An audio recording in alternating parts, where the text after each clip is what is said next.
Once I made it to Phoenix, I started to see how I could make it on my own in this vagabond life.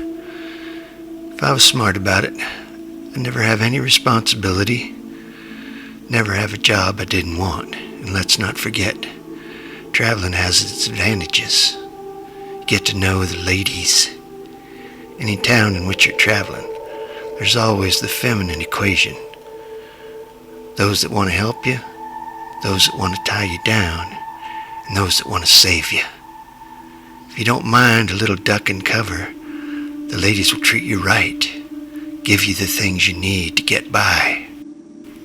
The only problem is, if you're too nice, they want to keep you around. What I mean by keep you around is keep you. That's the tricky part about women and the road. Give enough to get what you want, give too much, and you get taken for too much. That's why running the rails has less problems, people-wise. Traveling by a car or hitchhiking, you have to deal with people, children, dogs, grumpy husbands, horny teenagers. That's why most hobos prefer the rails. Less people, less trouble, less law enforcement on your back. I met this old bum named Freebo Williams. He hailed from Mississippi. He spent years down on the river. I mean, this guy fished every day, dug worms and sold to local bait shops. To him, life was grand. Weather was always warm. Worst things he had to worry about were snakes and skeeters, and occasionally a crocodile or two. He darn near convinced me to head back there with him one summer, and I gave it serious consideration. One thing about Freebo, he was the best daggone storyteller. When everyone was relaxing around the campfire, he would spin a yarn that would curl your hair. I remember this one story in particular.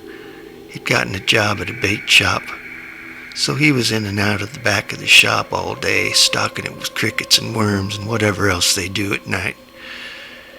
And then one night late, he comes back in for a run. Decided to go by the bait shop around midnight. He came upon the owner having relations with some strange woman that wasn't his wife.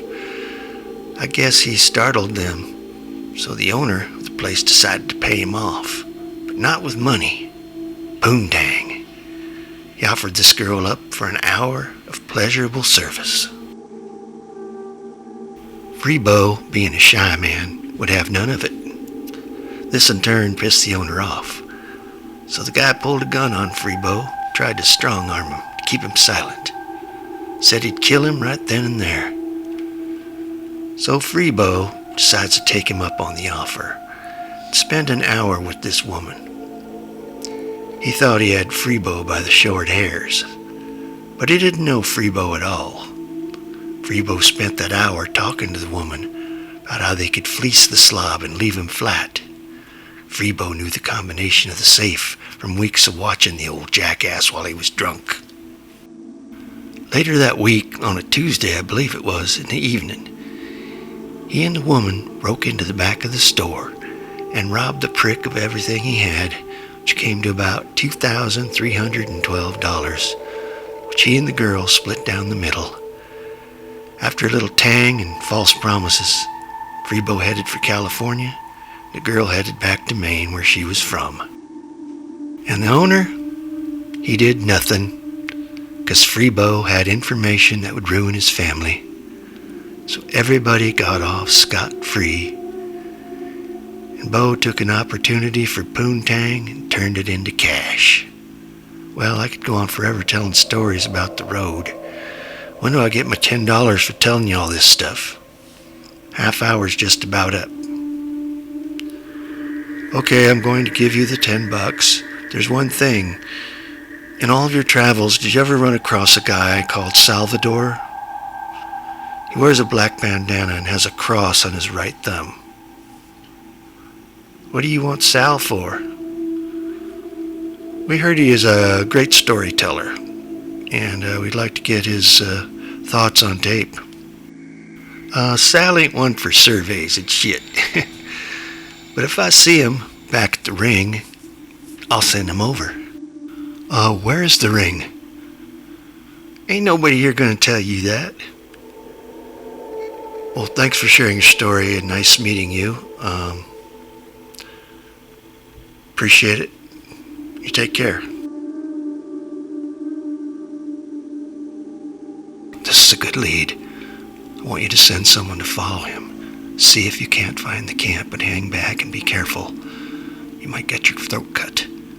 If you see Salvador Reese, come back here immediately and we'll disband the interviews. Now get going. Who's next? Send the next one in. Hi, I'm Jeremy Glad. You've agreed to the terms, half-hour dialogue for $10. Let's begin with your name and where you're from.